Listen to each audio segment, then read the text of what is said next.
It is time for the best interview in baseball, presented by Corona, and for that we welcome in four-time AL Pitcher of the Month, including the month of July, Dylan Cease. And oh my gosh, Dylan, first off, I want you to rank him 1 through 4, most proud to least proud. I'm just kidding, don't do that. I don't remember the other three, so no. I'm going to say this one's number 1. No, so you are seriously, though, you're coming off that starter nod at the All-Star game. You have ramped it up since then, and you just kind of haven't taken your foot off the gas. What's been working for you so well, especially in this last month? Yeah, I think the biggest thing is I'm getting it in the strike zone. I think I'm commanding my fastball better, and that's just alleviating a lot of pressure and allowing me to be more efficient and go deeper into games. Hey, dude, you just question. Had a no-hitter. Ryan, real quick. Go ahead, Kev. Oh, okay. I was just going to ask, did you feel bad embarrassing Kyle Schwarber like that in his home park was my first question. Thank you, caller. There was nothing embarrassing about that. I mean, that's baseball. No, I think, honestly, Kyle Schwarber is one of my favorite players in baseball. I love watching him hit. Mm-hmm. He's one of the reasons I'm in professional baseball because back in the day, he let me feed off some of his crumbs from the draft. So they took me in the 6th, took him in the 1st. They gave me the crumbs, and he said yes to that. So here we are. Crumbs tastes pretty good. Oh, I love it. I love it. He's one of my favorite players, too. And you're one of my favorite guys to watch pitch, dude. You've been out there, not just because, obviously, your stuff, but it's just, I love the way you multi-use pitches, you change speeds, you do everything, but you've been dominant. You almost had a no-hitter. And there was somebody on our show right here who said the next no-hitter in the major leagues by one person will be you. She was fired up. Santos. Wow. How often do you take the mound? Is that a goal for you when you take the mound to throw a no-hitter? I don't know if it's like an active goal in my mind. Obviously it's something that I would love to do, and if I get through 5 no innings, it's on my mind. But no, I don't know. I mean, I really just want to throw strikes and be as nasty as possible. So, but yeah, like once I get to the 5th and beyond, I start really honing in on it. DC, you are an accomplished painter, if I do say so myself, and I don't know about that. Your manager has your artwork hanging in his office. Is it because he likes you, or is it because he feels obligated? No, it's probably a little of both, but I do think he likes the art. That one's actually going to an art museum, and I have to make him a new one. I actually just recently painted a painting for Jay's Care as well that's going to be auctioned off. So it's just something I enjoy doing, and it's cool seeing people like them, and a lot of people hate on them too, so it's all part of it, but it's a lot of fun. No, I saw that you do have the one that is going to be auctioned off. Yeah. When is that going to be auctioned off? That's so cool. Do you know? I think August 5th through the 12th online, if I'm not mistaken. I'm pretty sure. That sounds right. Very cool. Kevin? Yeah. Go ahead. That is super cool. I do want to ask you, because I honestly, I used to love drawing when I was like little and stuff, and my mom still has a little bit, some of the stuff like stuck around the house. So like, oh, honey, and I'm 54 now, so it gets a little weird. Her license plate was I Heart 15, and that was like I Love 15. So that's how much me and mom proud back. mom, yeah. Okay. That being said, yeah. Does your mom have any of your artwork hanging on her refrigerator still? Yeah, they've got some. They got something back from 5th grade. It's like a bicycle picture. It's not my best work, but I actually painted something back in San Diego that she liked, and it happened to be Mother's Day, so I sent that to her. So they've got one of my more recent pictures, and I'm sure they've got all kinds of stuff from childhood. Dude, this is so good. One of the reasons I love rooting for you, because you remind me a little bit of myself. Your stuff's way better on the mound. But you're eclectic. You do all these things off the field. I was into magic. I did stand-up comedy. I'd wear a Speedo around the locker room. I just love this stuff. You're a registered yogi. Blessed. Like, could you do a group yoga class with us? Certified. I don't know if I'm registered. Certified.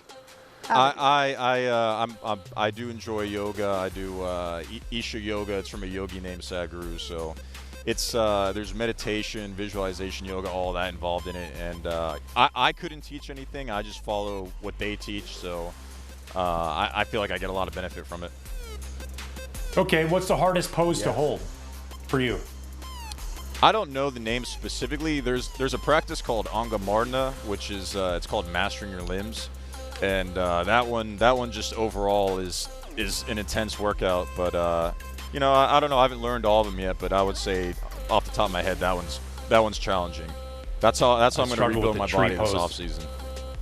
The tree pose really gets me. I can't keep my foot on my. It keeps there's so much sweat. It just slides down my thigh, and next thing you know, I just can't get it up there. It never stays. Tight hips, can't do half the. Yeah, I know.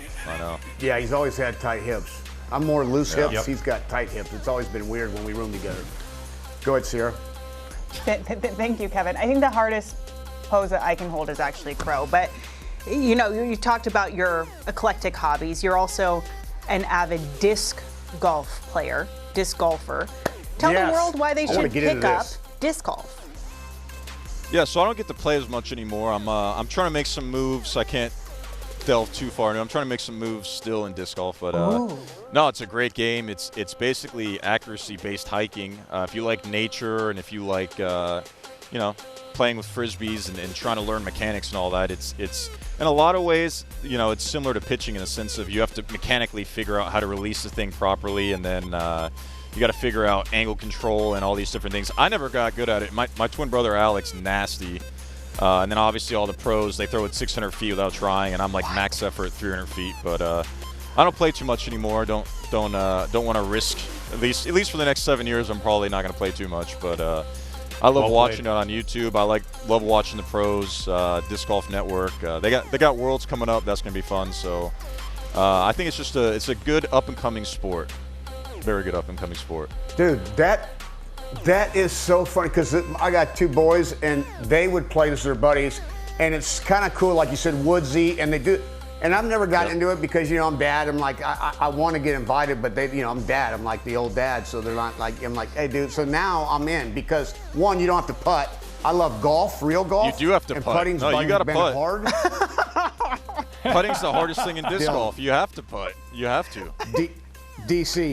DC, I was all in. What do you? So I bring my putter and a frisbee, that disc? No. Yeah, you got mid ranges, drivers, putters. You got to do it all. Approach game, all of it. Mm-hmm.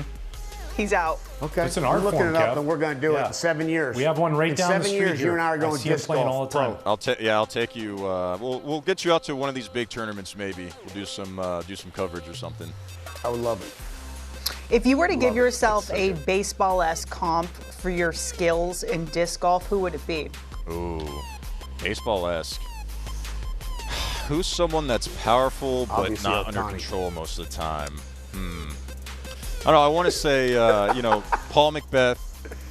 Paul McBeth is a very tactical player, very precision-based. So I feel like he's probably a little more accuracy-based than me.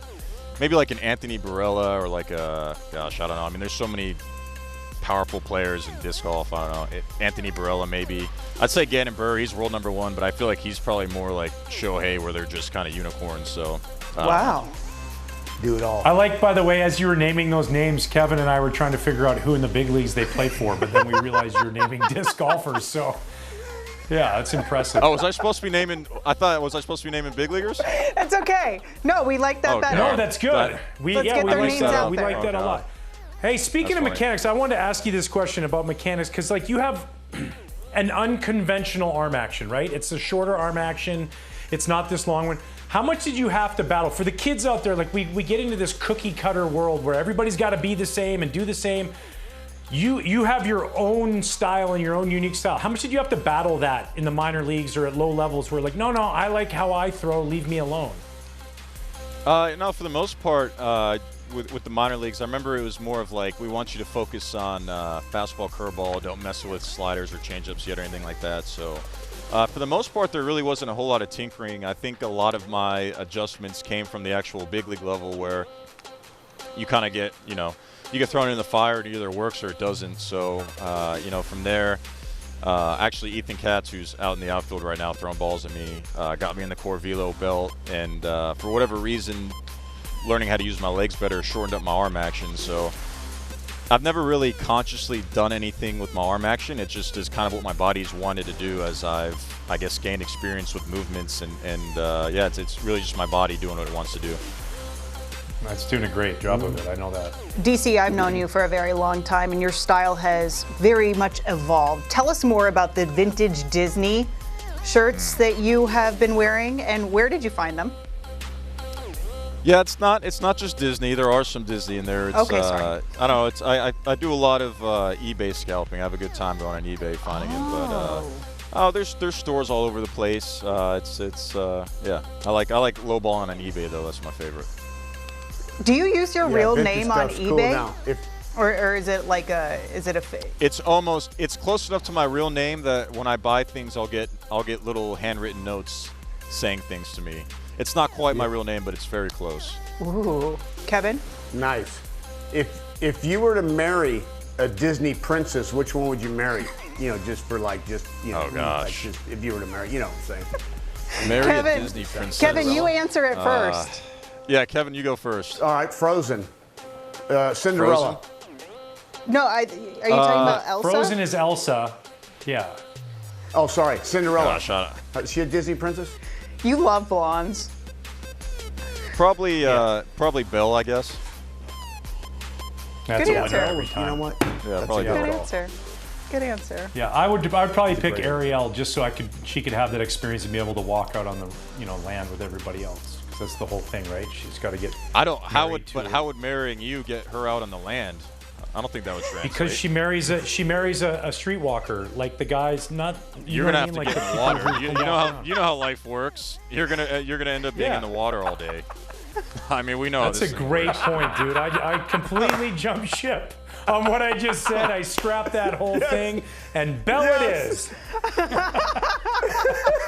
Wait, you're choosing mine Little now? Mermaid. That's not. You gotta choose. No one. Okay. What about Princess Yeah, you Jasmine? choose No your own, love. Ryan. Jasmine's a great choice. I would And marry Aladdin Princess might be Jasmine. the best Disney movie. That's a very good choice. I agree. Robin Williams, Aladdin, Yeah. Yes, great absolutely. choice. Yeah, Aladdin was a great one. That is a really good one.